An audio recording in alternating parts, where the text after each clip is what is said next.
One of the questions I always like to ask a candidate is why are you running? But I think I got a hint of maybe one reason you might be running. You appeared just recently on Detroit at the NAACP conference.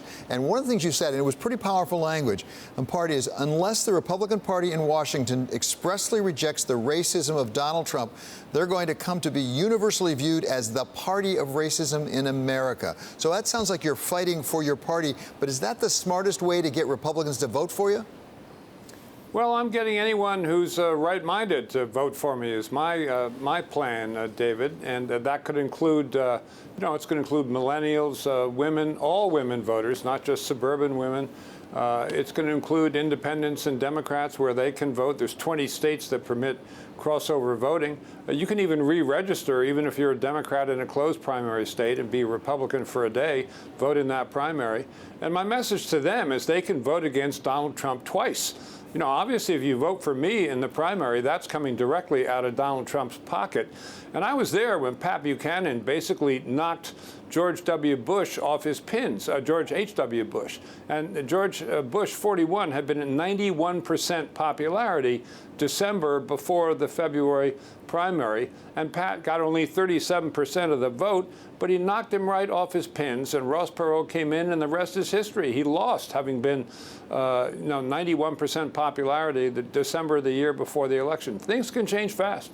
So let's talk about the main things you want to have changed. Besides this very powerful accusation of racism, what are the things you really object to most about the policies of Donald Trump? Not the person, the policies. Well, yeah, I don't think Trump is a real Republican at all. So I have no hesitation about holding myself up as the Republican standard bearer. This guy wouldn't know how to balance a budget if his life depended on it. He loves spending money like it's water. His last budget added $9 trillion with a T dollars to the accumulated deficit. So now, instead of talking about a $20 trillion accumulated deficit, we're talking about $30 trillion. The thing that just went through with his blessing, again, it looks to me like no one in Washington is looking out for the taxpayer. They think, last year's appropriation plus 10% is a cut. It's never Neverland. Every governor in the country, by Constitution, has to balance the budget every year.